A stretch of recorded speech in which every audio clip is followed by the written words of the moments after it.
எனது அன்பிற்குரியவர்களே அனைவருக்கும் வணக்கம். எல்லாருமே நல்லா இருக்கிறீங்களா? நீங்கள் எல்லாருமே நீண்ட ஆயுள் ஆரோக்கியம் ஐஸ்வர்யமாக இருக்கணும்னு நான் உங்களுக்காக கடவுள்கிட்ட பிரார்த்தனை பண்ணிக்கிறேங்க. இன்றைக்கி பூஜை டிப்ஸ் தான் சொல்ல போகிறேங்க.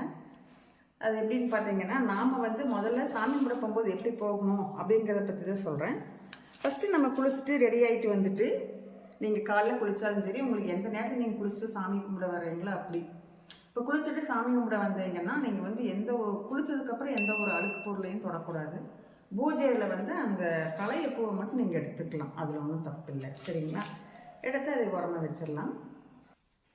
பழைய பூவெல்லாம் எடுத்து போட்டுட்டு புது பூ போட்டு சாமிக்கு விளக்கேற்றி தீப தூப ஆராதனை காமிச்சிட்டு, அப்புறம் நீங்கள் நைவேத்தியம் ஏதாவது பழங்கள் அல்லது வெத்தலைப்பாக்கு பழம் ஏதோ ஒரு நைவேத்தியம் சாப்பாடு வேறு ஏதாவது ஒன்று இந்த மாதிரி நீங்கள் எது வேணாலும் வச்சுக்கலாங்க.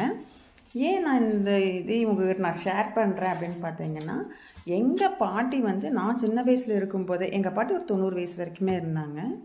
எங்கள் பாட்டி சின்ன வயசில் இருக்கும்போதே நான் பார்த்துட்டு இருந்ததுலேருந்து தினமுமே அப்படி தான் பண்ணுவாங்க. எந்திப்பாங்க, அவங்க பாயத்தலைவனில் தனியாக வச்சுக்குவாங்க, எந்திச்சு குளிப்பாங்க, குளிச்சுட்டு சாமிக்கிட்ட போய் முதல்ல சாமியை கும்பிடுவாங்க. சாமி கும்பிட்டு தான் மற்ற வேலைக்கே வருவாங்க. இப்போது அவங்க பண்ணதை நான் எப்பவும் போல் கம்மணும், அதை நான் பெருசாக எடுத்துக்கல. நம்மளும் சாமி கும்பிடலைன்னு சொல்ல பெருசாக எடுத்துக்கல. ஆனால் இதை நான் ஒரு புக்கில் பார்த்தேங்க. இப்படியே எங்கள் பாட்டி என்ன பண்ணாங்களோ டிட்டோ அப்படியே படித்தேன். அப்போ எனக்கு ஒரே ஆச்சரியமாக இருந்துச்சு. ஏன்னா நம்ம பாட்டி செஞ்சது அப்படியே புக்கில் போட்டிருக்கிறாங்களே அப்படின்னு நான் நினச்சேன்.